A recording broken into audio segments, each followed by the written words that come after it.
कारक। पढ़िए और समझिए। आपके द्वारा लिखे शब्द उपर्युक्त वाक्यों को एक दूसरे से जोड़ने का काम कर रहे हैं। यदि ये शब्द न लगाए जाएं, तो इन वाक्यों का अर्थ ठीक से समझ में नहीं आ पाएगा।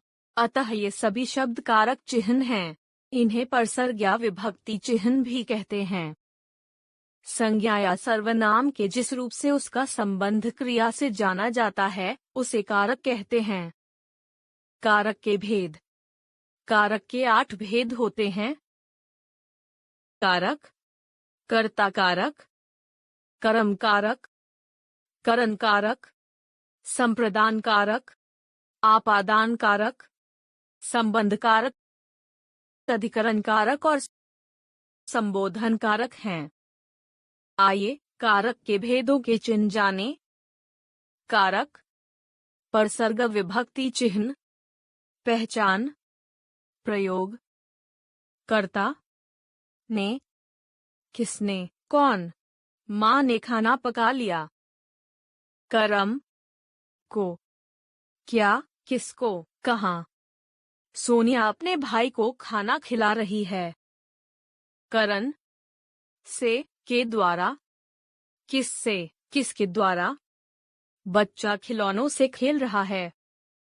संप्रदान, के लिए, को, किसके लिए, किसको। पिताजी राकेश के लिए कपड़े लाए हैं।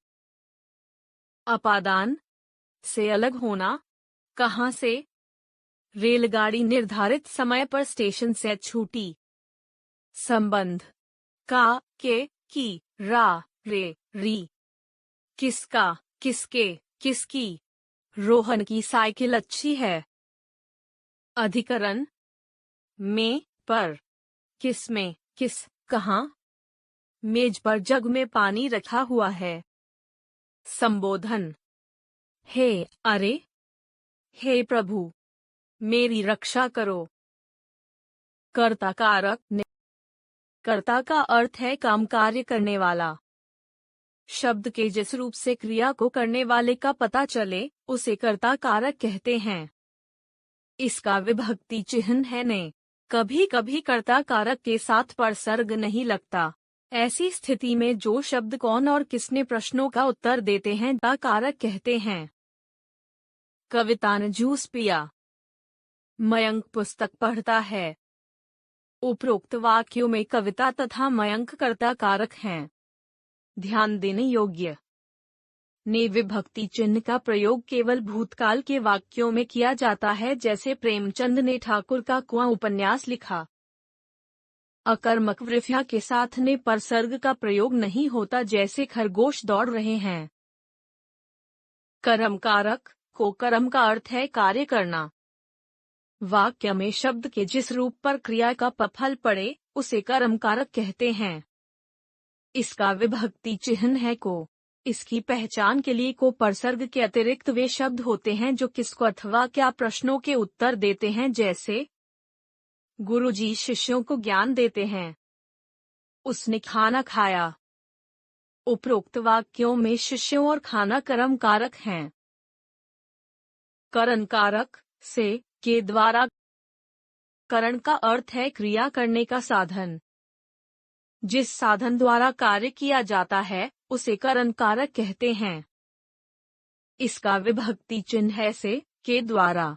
इसकी पहचान के लिए उन शब्दों को देखा जाता है जिनके द्वारा क्रियाएं संपन्न हुई हैं, जैसे सुजाता कलम से लिखती है। मजदूर ने फावड़े से मिट्टी खोदी। उपरोक्त वाक्यों में कलम और फावड़ा वे साधन हैं जिनके द्वारा क्रियाएं संपन्न हुई हैं, इसलिए ये करण कारक हैं।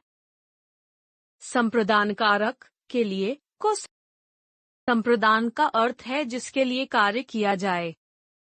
जिस संज्ञा या सर्वनाम के लिए कार्य किया जाता है, उसे संप्रदान कारक कहते हैं। इसका विभक्ति चिन्ह है के लिए तथा को। इसकी पहचान के लिए उन शब्दों को देखा जाता है कर्ता जिसके लिए कार्य करता है, जैसे नर्स ने रोगी के लिए दवा मंगाई। सेठ जी द्वारा गरीबों को कंबल बांटे गए। उपरोक्त वाक्यों में दवा मंगवाने की क्रिया रोगी के लिए तथा सेठ जी द्वारा गरीबों के लिए कार्य किया जा रहा है, अतः यहाँ संप्रदान कारक है। अपादान कारक से अपादान का अर्थ है अलग होना। संज्ञा या सर्वनाम के जिस रूप से अलग होने का बोध हो उसे अपादान कारक कहते हैं। इसका विभक्ति चिह्न है से। इसकी पहचान के लिए संज्ञा तथा सर्वनाम के उन शब्दों को देखा जाता है जो अलग होने, डरने, तुलना करने आदि भावों का बोध कराते हैं, जैसे गंगा नदी हिमालय से निकलती है। सुधांशु आदित्य से अध की बुद्धमयान है। उपरोक्त वाक्यों में हिमालय तथा आदित्य अपादान कारक हैं, क्योंकि इनसे अलगाव तथा तुलना के भावों का पता चल रहा है, अतः यहाँ अपादान कारक है। संबंध कारक का, के, की, रा, रे, री संबंध का अर्थ है संबंध बताने वाली। संज्ञा के जिस रूप से किसी वस्तु या प्राणी का दूसरे से संबंध होने का बोध हो उसे संबंध कारक कहते हैं।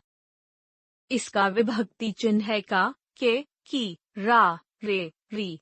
इसकी पहचान के लिए उन शब्दों को देखा जाता है जो संज्ञा तथा सर्वनाम के परस्पर संबंध का बोध कराते हैं, जैसे आज गीतू के भाई का जन्मदिन है। हमारे मोहल्ले में कीर्तन है। उपरोक्त वाक्यों में गीतू का तथा भाई का एवं हमारे तथा मोहल्ले का संबंध पता चल रहा है, इसलिए ये संबंध कारक हैं। शब्द के जिस रूप से क्रिया के होने के स्थान का बोध होता है उसे अधिकरण कारक कहते हैं। इसका विभक्ति चिन्ह है में, पर।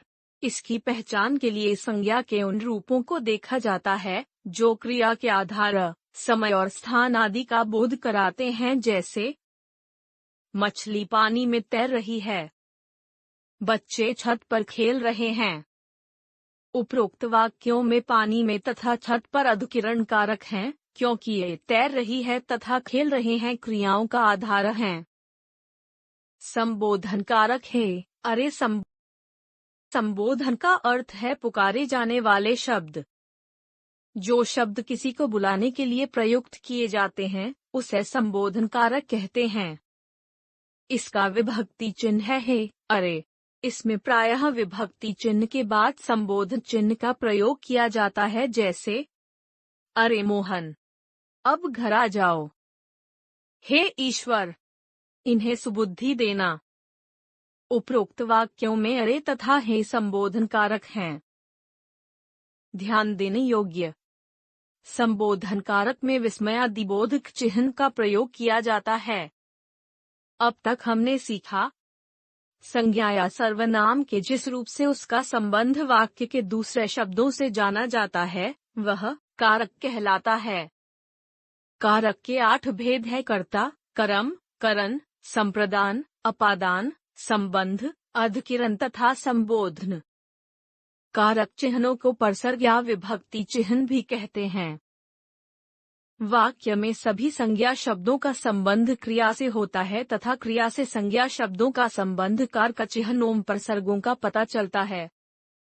कारक के चिन्ह कर्ता, ने, कर्म, को, करण, से, द्वारा, संप्रदान, के लिए, को, अपादान, से, अलग होना, संबंध कारक, का, के, की, रा, रे, री, अधिकरण कारक, में, पर तथा संबोधन कारक, हे, अरे।